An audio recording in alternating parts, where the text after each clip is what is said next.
everyone, it's me, Juan Game for my video. Today we are back, and today we're going to be reacting to Film Theory, who is the most evil X in Scott Pilgrim.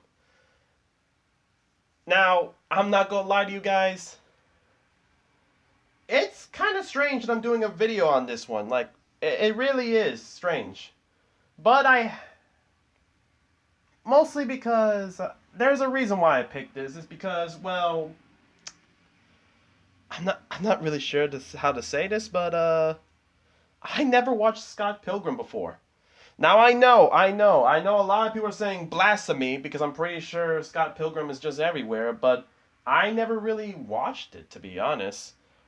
The only thing I know about Scott Pilgrim is the only reason I only remember Scott Pilgrim is because of that whole death battle between the female lead and Amy Rose. So I was like, huh. And also I just got back from watching that death battle, and I figured, hey, there's a video currently about Scott Pilgrim, so why not? I want to at least know more. And hey, there is 7 evil X's, so I was like, okay. So you know what? We're just gonna do this, and without further ado, let's stop talking. Let's go. Which evil X in Scott Pilgrim vs. the World is the evilest evil X? If we take a deep dive into their psychology and count up their crimes, who's really the big bad and who ends up as just chump change? Strap in, friends, as we get into this battle of the baddies. Hello, Internet. Film Theory vs. the World. The show Nice. that wants to know if you've seen a girl with hair like this. And welcome to the first episode of Romance Month. What? Yeah, in celebration of Valentine's Day, for the entire month of February, I thought it would be fun to cover topics related to the season of love. Are some of them admittedly a bit of a stretch to fit into that theme? Maybe, maybe not. You'll just have to subscribe to find out.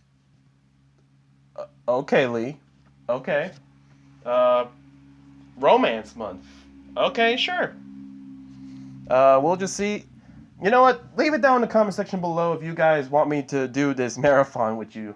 Because I'm not gonna lie to you, Valentine's Day, nah. I'm sorry. It's just an exclusive. It's just an exclusive month for couples, man. But first up, we're talking the cult classic, Throwing Scott shade on us Pilgrim gamers. vs. the World. If you don't know, Scott Pilgrim vs. the World is an adaptation of a graphic novel series all about a directionless 20-something named Scott Pilgrim as he fights for the affections of the cool new girl in town, Ramona Flowers. Okay. However, Ramona has a bit of a dark past. Prepare to feel the wrath of the lead of evil X's. Yeah, if Scott wants to date Ramona, he'll need to defeat her 7 evil ex-lovers in actual physical combat to the death. What? Look, I know about Ramona, okay? I know about Scott Pilgrim to at least know the basics. Scott wants to date her, he has to face against 7 evil exes and all that. And Ramona is not exactly normal. Like this, if you think it's just like the whole drama, you know, fist, punch, and all that, you'd be dead wrong, because I found that the hard way through the analysis of Death Battle. But, huh. So I'm gonna be real with you, loyal theorists. This is some true selfish Lee content. I mean, What? we are not doing this one for the views, I'll tell you that much. Even if nobody watched it when it came out, this is straight up one of my favorite movies of all time. It Is it that good? all of the things I love. Movies, video games, rock music, and one of the best casts in a film I've ever seen. All Is it that before they were good? famous. He's famous and he talked to me. And to think, my friends actually had to drag high school Lee to see this movie because I was in my pretentious movie snob phase. Ha. I went in blind and was dead from laughter by the end of it. Had me leaving the theater like... That's actually hilarious. And now, Dang. more than a decade later, I really wanted to take another look at this movie through the lens of a theorist. And of course, the theory here just jumped out and hit me right in the face. Like, if we had a league of evil exes all conveniently numbered, that would imply that some of them are worse. Oh, come on! worse than others. There we go, So, much better. could Why we hadn't possibly added so find a early, definitive man? rank for how evil each of the evil X's are? A loyal theorist named Boone over on the Film Theorist subreddit actually made a post similar to this idea, and we actually reached out to him to see if he'd like to write for us. So Okay. if you ever have any ideas like this, pitch them over there. We're always on the lookout for talented minds. Anyway, that's what I wanted to tackle today. If we looked at what each of the evil X's actually do in this movie, who would be the evilest evil X, and who's actually not so bad? He's just a really nice guy. Strap in, loyal theorists, and prepare for battle. So, All right. in order of business here, let's set some ground rules just so we're all clear. Was that not clear? Was that not clear? Nope. Firstly, we're going to be focusing mostly on the film Scott Pilgrim vs. the World. This franchise has a lot Okay. of different versions of the same story. The graphic novels, the video game, the anime, all of Yeah, which do dang, there's multiple? Shoot. Hey, I'm not gonna lie to you guys. I'm gonna be very interested. Okay, I'm not gonna be. I'm gonna be honest with you guys. I feel like I'm a little interested into seeing this. Leave it down in the comment section below. What do you think is the best way to get into Scott Pilgrim? You think it's just gonna be the game, the show, the movie, or the tie-in comics? own thing. So, to keep things simple, we're going to be leaving it up to the film and using those other sources just for additional colors. Secondly, Okay. while we will be considering the personalities and motivations for each of the evil X's when putting together this order, the main thing we're going to be looking at to gauge their evilness are the crimes they commit and the punishments they'd suffer. Yeah, it turns out trying to quantify psychology is very difficult, and I'll stay in my lane. Thank you very much. Yeah, okay.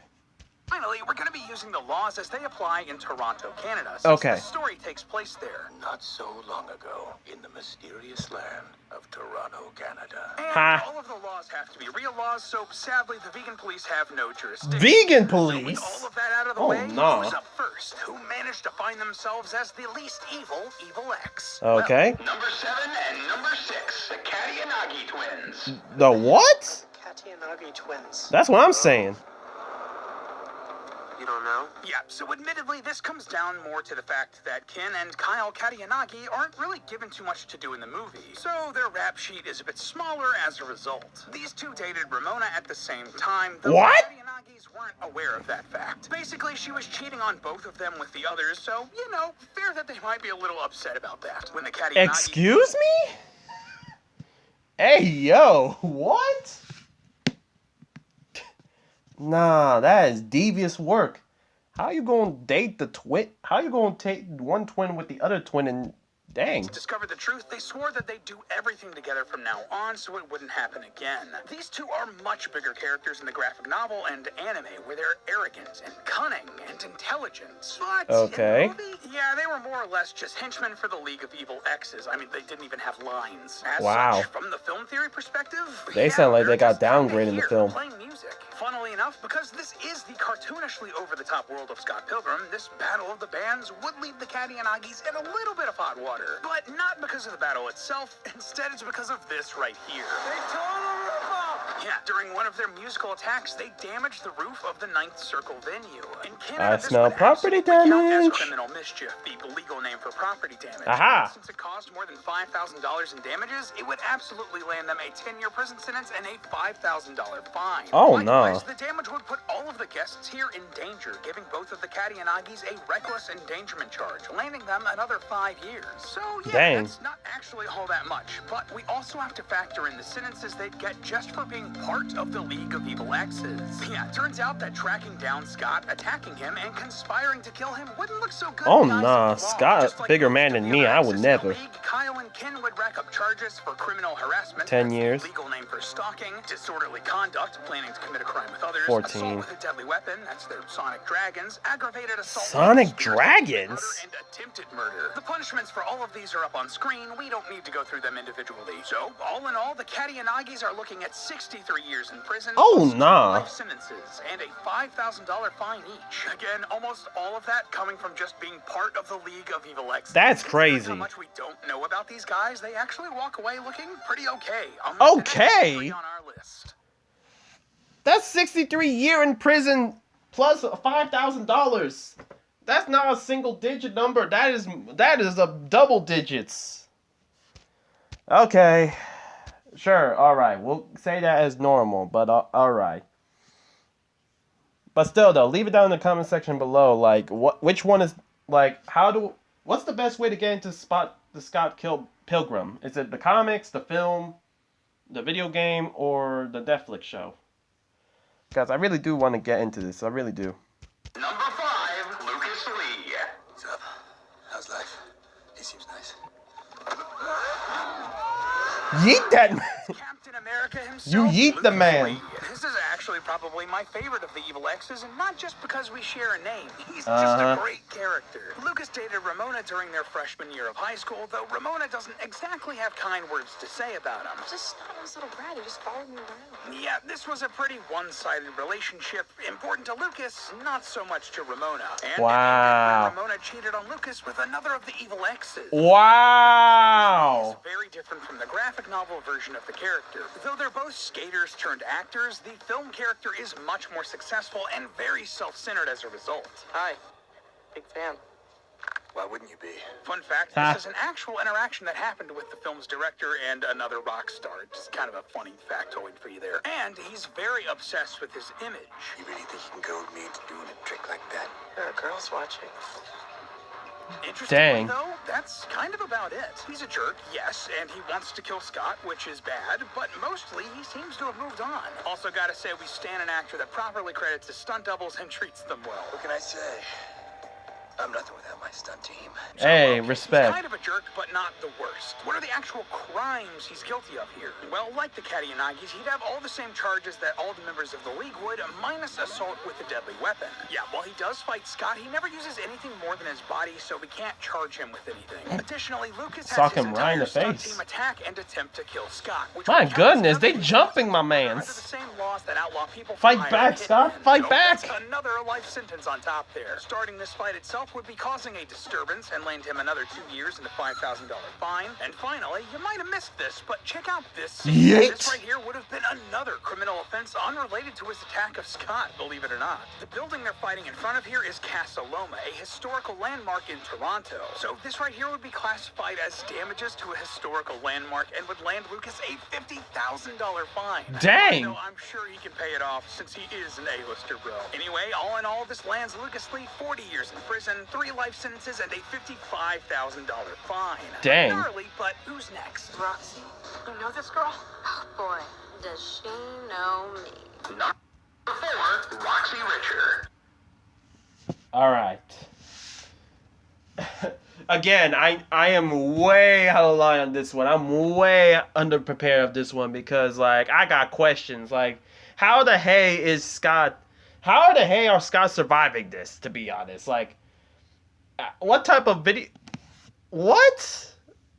Oh, I'm definitely need to catch up on this one because, like, how is Scott living?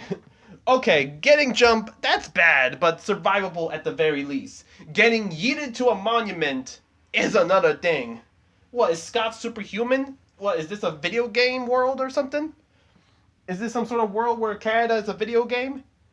Man, I'm desperately... I'm gonna need to rewatch the... I might have to rewatch the Death Battle just to understand what's going on in Scott Pilgrim vs. the World. And heck, I might need to start watching some episodes too, just to get my head in the game. Here we have the half-ninja Roxy Richer, who dated Ramona in college when they were roommates. Ramona claims that this was just a phase, which hurts Roxy's feelings. You and her? It was just a phase. Just a phase? Yeah, not a great look. Roxy's frustration is genuinely understandable and made even worse because it's implied that Ramona just straight up ghosted her. Rough. I can see why there's some trauma left over here. Honestly, I debate... Honestly, it's just looking like Ramona is the problem. Like Scott, I mean, I'm not trying to judge because, like, I haven't seen the show, so maybe he has reasons that I don't know, and I should just get my eye to over.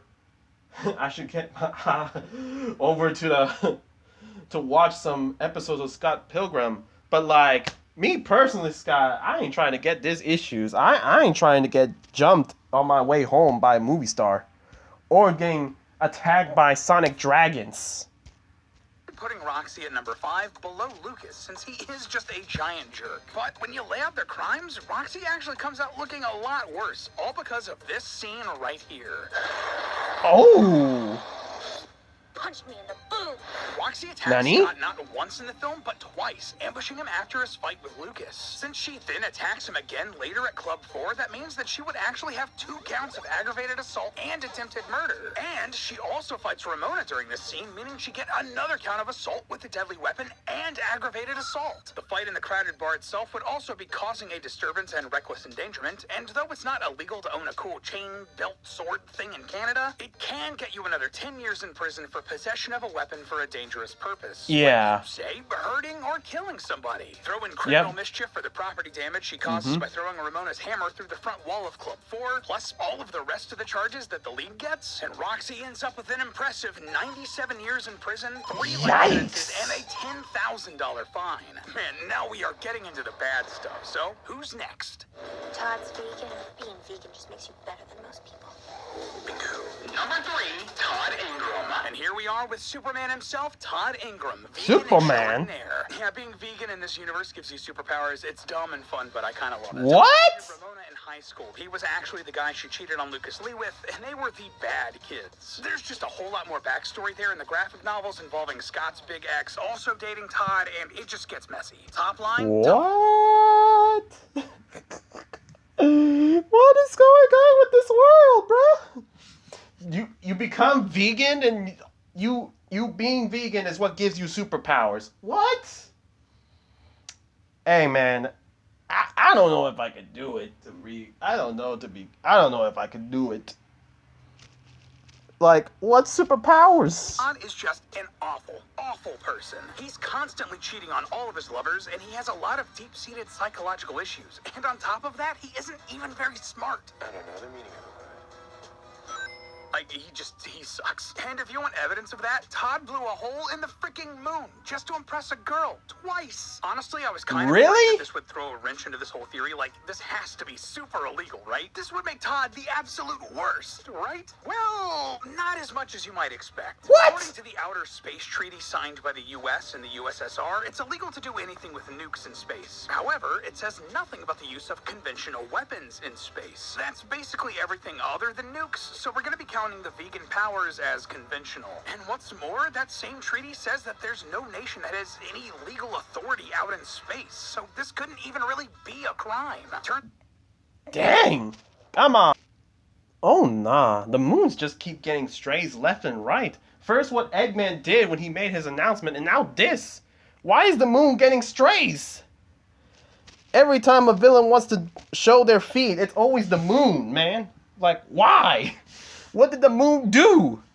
Space, so this couldn't even really be a crime. Turns out Todd can basically use the air bud defense here. There ain't no rule saying you can't blow a hole in the moon, but I digress. If we count up the actual crimes we can charge Todd with, he ends up with all of the same crimes as all the other members of the League, including assault with a deadly weapon. Again, we're counting vegan powers as weapons here. Additionally, we're also charging him with 5 counts of criminal mischief since he broke 5 walls during his battle with Scott. And perhaps worst of all, he's getting another count of aggravated assault for punching Knives so hard it knocked the highlights out of her hair. He punched the highlights out of her hair. And just another note here, Knives is a minor at this point, so really, Todd is just an awful, awful guy. God! Todd ends up with 114 years in prison, 2 life sentences, and Lock him up! $1,000 Throw away the in key! fines. This one was a bit of a toss-up for Todd and Roxy, but I decided Todd was worse simply because he punched Knives and also blew that hole in the moon. And I mean, come on, really, he is just a piece of work, while Roxy at least has focused her frustrations on just one person. Unlike our next evil ex, number 2, Gideon Graves. Gideon? No, I'm sorry. No disrespect. Well, I mean, like, I guess disrespect, because this is technically villains, and we welcome all slander to villains here, but, like, as soon as I heard Gideon, I was like, why did my mind decide to pull up a picture of Gideon from Gravity Falls? Like, oh my god. I don't know why my mind immediately goes to Gideon from Gravity Falls.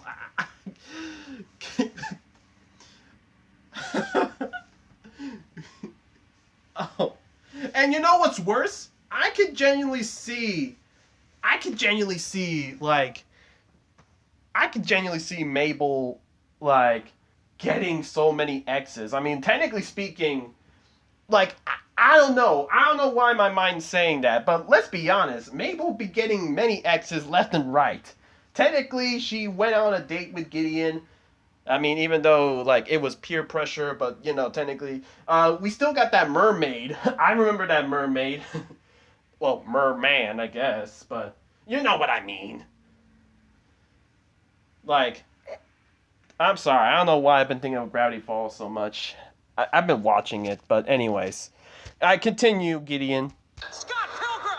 Hey, buddy, welcome to the Chaos Theater. Yeah, that's right. Now we're talking about the mastermind of the whole evil plot, Gideon Graves, also known as the music producer G-Man. Funnily enough, we don't know a ton about this character's backstory in the comics or the films. He also has a completely different backstory in the anime, but it's a long story and we're not going to get into that. Again, today we're only worried about the movie. As Ramona's most recent ex, they met and dated while she was living in New York, but he wasn't exactly a great partner. I was crazy about him. He ignored me. He was more alone when we were together than I ever was on my own. Yeah, Gideon was your classic controlling narcissist. He was more interested in having someone to control than he was in having a partner, and that extends into all parts of his life. He signed Scott's band to his label as a means to control them and beat Scott, and doesn't really care that all of the other evil exes were defeated and killed. You know how long it took to get all the evil ex's contact information so I could form this stupid league? Like 2 hours. Yeah, he's more annoyed at that minor inconvenience than these people actually dying. What a stand-up guy. Dang. That thirst for control also extends into... And they died, too. God dang. I didn't know it was that serious, Scott, to be honest. How? Scott, why are you doing this, man? I genuinely I want to know. Like, is it worth it?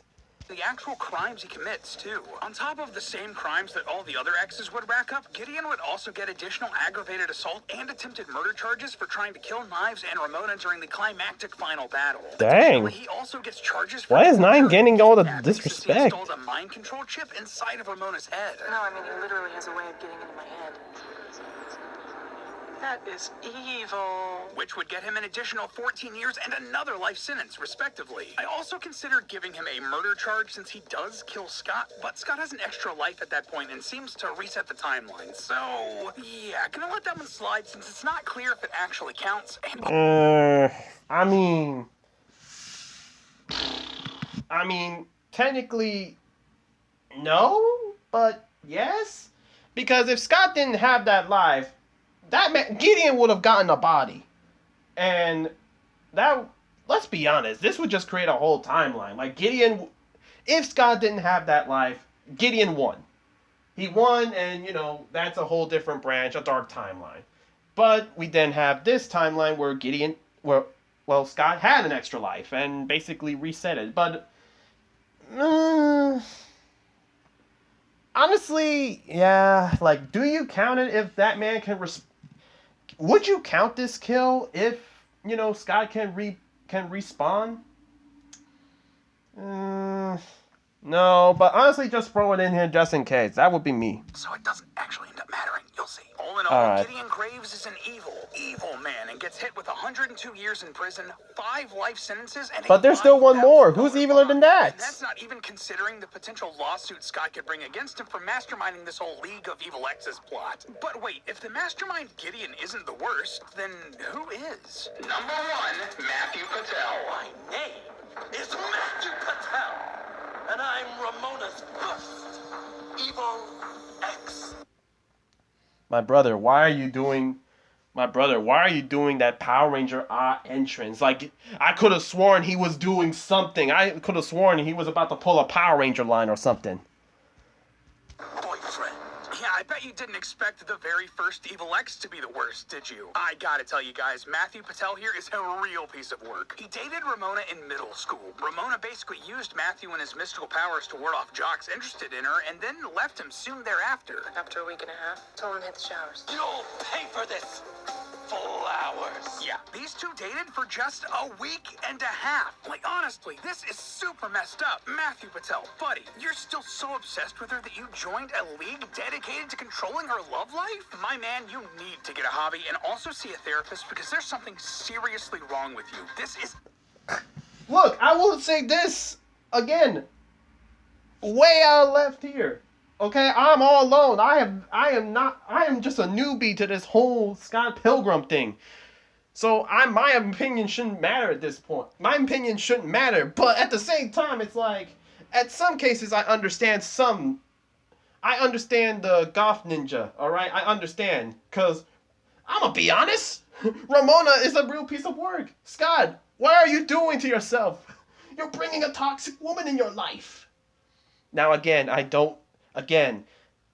newbie on this one, so I may not know the whole context. Okay? But I don't know. right here it's making me look... What I'm hearing is basically that Ramona is like Mary Jane. Ramona is just like Amber from Invincible. Like, what? Because this is what I'm basically hearing. That, oh my god, you got 7 exes. Evil exes. Not just exes. Evil exes. Who are basically trying to just kill my boy Scott. Scott, I don't know what you're trying to do to yourself, man.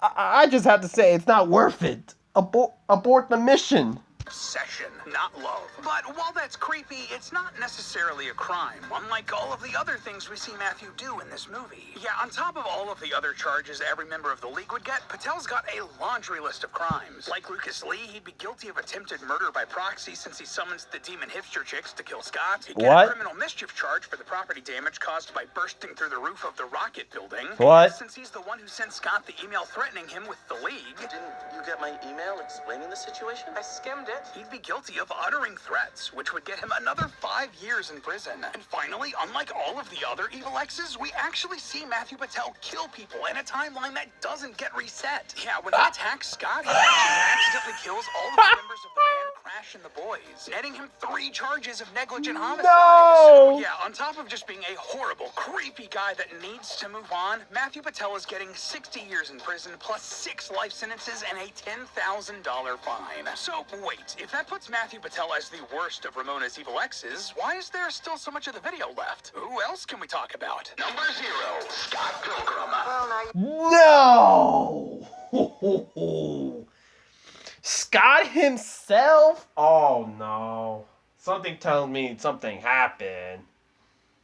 What? That they broke up in the film? That they broke up in the comics? That they broke up on the everything else? I mean, let's be honest. Like, who initiated the breakup at this? You know what? Just continue. you are being a total ass. Welcome to the club. Yeah, I know this isn't exactly groundbreaking or shocking film or character analysis, but Scott starts this story as a not-so-great guy. He's an absolute loser, isn't over his ex, treats his friends poorly, is literally dating a minor, Before you hear some dirty lies from someone else, yes, I'm dating a 17-year-old. and cheats on... So I see your favorite rap. I see that your favorite music comes from Drake then. both her and Ramona instead of manning up. Yeah, he breaks hearts with little regard for the people he's actually hurting. The time you dumped Kim. Okay, me and Kim are all good now, alright? I was thinking we should break up or whatever. Really? Scott sucks, and if he didn't go through all of the character growth and development in this story, he would have been just as bad, if not worse, than any of the other exes in this story. And Ramona even points this out in the movie. Just another evil ex waiting to happen. Also worth pointing out that when Scott faces his evil counterpart, Nega Scott, who is supposed to be his evil opposite, they actually get on really well. In fact, Scott thinks... He's just a really nice guy. We actually have a lot in common. But even without considering his character arc in this story, Wow. if we look at what Scott does in the film, he'd be in some legal hot water. Like, for real, he should have... Let me dab up my evil self. We just got a lot in common. Maybe because you're just as bad as the evil self, and that's saying something.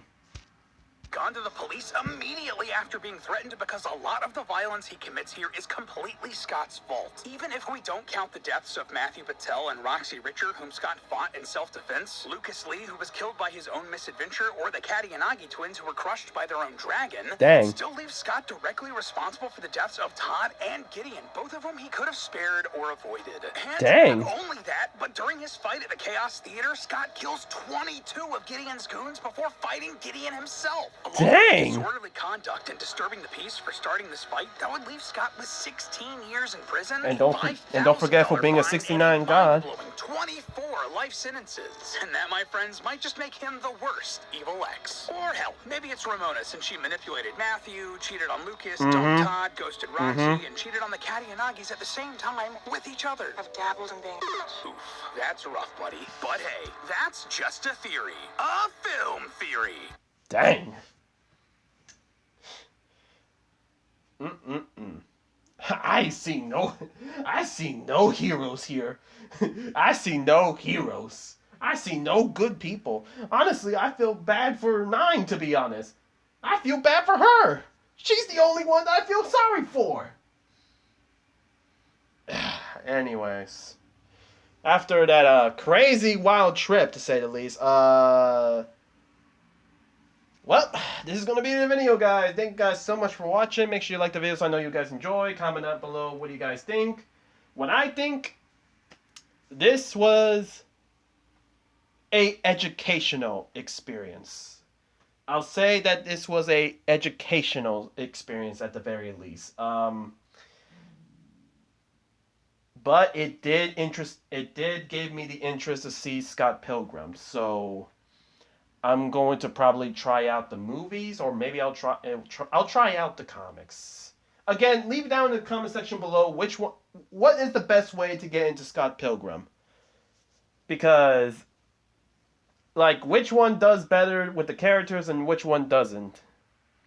Because I'm kind of leaning on the film, just because I just want, it just seems to appear it just brings every character together. But, yeah.